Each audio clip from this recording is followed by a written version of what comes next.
네, 안녕하십니까.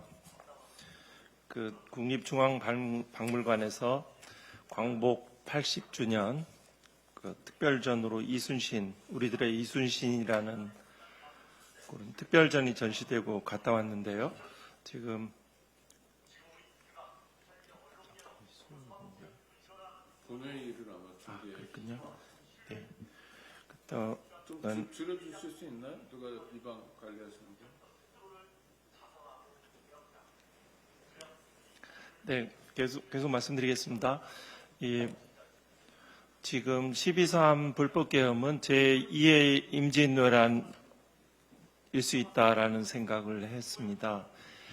김충식의 일본의 정계 재계 학자들과의 아주 친밀한 관계들, 건진법사의 법당, 숭배하였을 아마테라스라는 일본의 최고 시인의 존재, 그리고 김태효 관련해서 국가안보실 차장으로 유사시에 일본 자위대가 한국에 진주할 수 있다.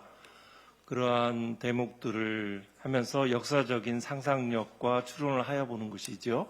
그래서 중일전쟁의 발단이 되었던 노구교 사건은 어쩌면 그러한 끝내 은밀하게 자신의 속내를 감추는 일본의 오랜 획책처럼 인민군 복장을 한 HID 위원회의 야당 인사에 대한 살해, 또 무인기 등에 의해서 전쟁의 발단을 일으키려는 것은 아니었을까라는 역사적 상상력을 해봅니다.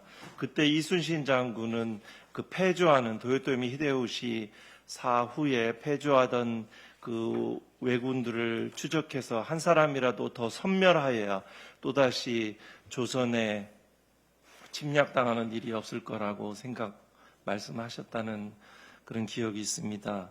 역사의 정의와 뜻을 세우는 일은 애매한 타협이 아니고 최대한 원칙을 지켜나가는 길입니다.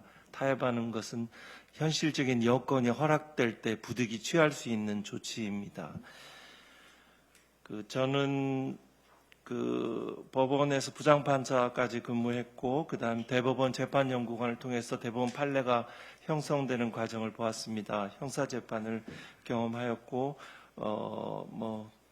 어떤 이끌림에 이끌려서 대검 감찰부장으로 근무하면서 윤석열 총장 하에서 채널A 사건, 고발사주 사건, 장모 대응 문건, 한명숙 전 총리 사건들을 경험하였습니다. 각종 검사들의 비리, 수사 기법 등을 목격하거나 청취할 수 있었습니다. 대형 로펌에서 주로 많이들 변호하시는데요. 대형 로펌과 지금은 서초동에 있는 변호사로서 활동하고 있습니다. 지금 오늘 이러한 그리고 또 탄핵심판 규정에서 저희 이 판단과 생각과 마음이 부족하다고 느낄 때 광화문이든 한남동이든 집회 현장에서 온 국민들의 마음, 역사의 마음을 함께하려고 노력하였습니다. 오늘 제가 준비한 것은 부탁받은 것은 조작수사 및 부당 기소에 대해서 법원에 의한 통제입니다. 이 사건에서 과거 정치자금법 위반 사건, 한명숙 전 총리 사건에서 거기에서 이제 엄희준 검사도 여기에 막내 검사로 참여한 것으로 나오죠. 최종 공판 변론 종길에 PPT까지 작성해서 이프로스 게시판에 게시할 정도였죠. 거기에서 나타났던 여러 가지 위법 부당한 수사 방식들, 편의 제공, 반복 소환,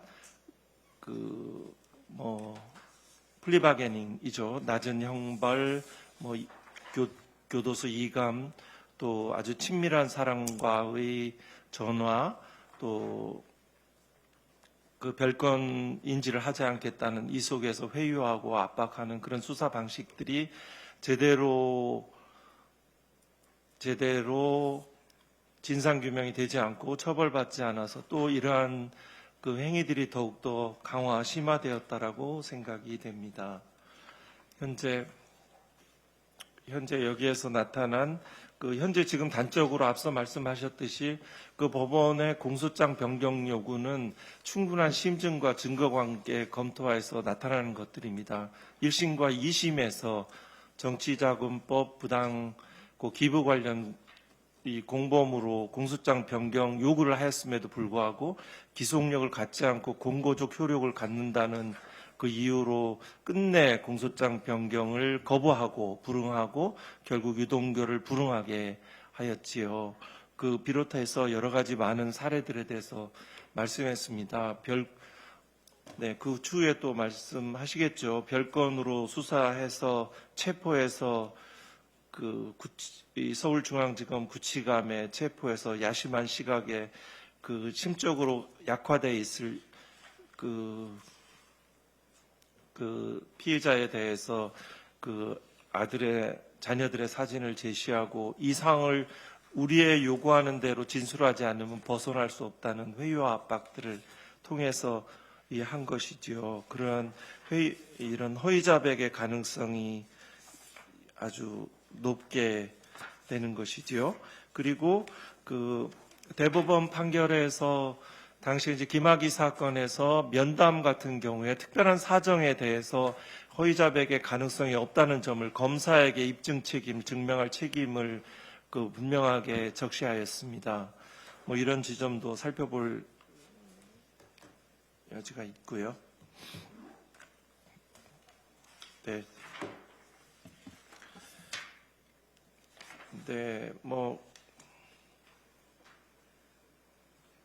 한 2분만 더 하지요. 1분만 요청하였는데, 국회의원들께서 많이 하셨잖아요. 저희 7분을 예상하고 합니다. 거기에서 이 관련해서 검사의 객관 의무를 위반하였을 때 이런 부분에 대해서 증거 능력 판단하고 공소기각 판결들을 적극적으로 하는 것들이 법원의 역할들이라는 생각들을 하였고요. 오마이뉴스에서 용의하고라는 녹취서의 변개 작업들, 용은 아마 김용 피고인을 지칭하는 것 같아요. 이런 삽입하는 것이라든가 실장님을 재창영 등으로 변개하는 것이라든가 위례 신도시를 위더르신디라고 변개하는 것들이라든가 이런 부분들은 명백한 증거 조작이어서 이 전체로서 증거 능력이 없다.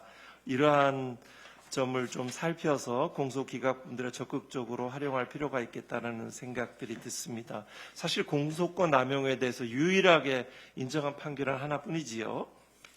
다음으로 말씀드리고 싶은 것은 증인의 신빙성 판단에 대해서 법원이 좀 더 전문적이고 엄격하게 수행할 필요가 있다는 것이지요. 여기에서 자백이 이루어지면 거기서부터 수사가 이루어진다는 말이 있습니다. 그때로부터 구체적이고 생생하였다는 것들을 조서에 이제 남겨놓는 거죠. 그때부터 내러티브가 작성되는 것이죠. 심지어 미국에서 오초아라는 허위 자백에서 무죄로 DNA 검사 밝혀진 진술에 의하면 범죄를 지켜본 사람만이 알 수 있는 구체적인 내용을 포함하고 있다. 국내 사례들은 제가 이 사례들을 몇 가지 검찰의 심장부에서라는 책에서 적시한 적이 있습니다. 그리고 전체적으로 보면 법외국제 부분은 말씀하셨고요. 직권남용 직무유기, 허위공문서 작성, 뇌물죄로 포괄되지 않는 이런 부분들은 오랜 검찰 정권의 역사에서 법외국제 부분이 하나 역할할 수 있겠다는 생각이 듭니다. 그리고 형사의 증거 능력, 공소기각 판결 모두 다 대부분 판결에서 최종적으로 형성됩니다. 대법관 구성의 다양성 확보, 대법관의 증언 문제도 반드시 또 이루어져야 된다라고 생각을 합니다.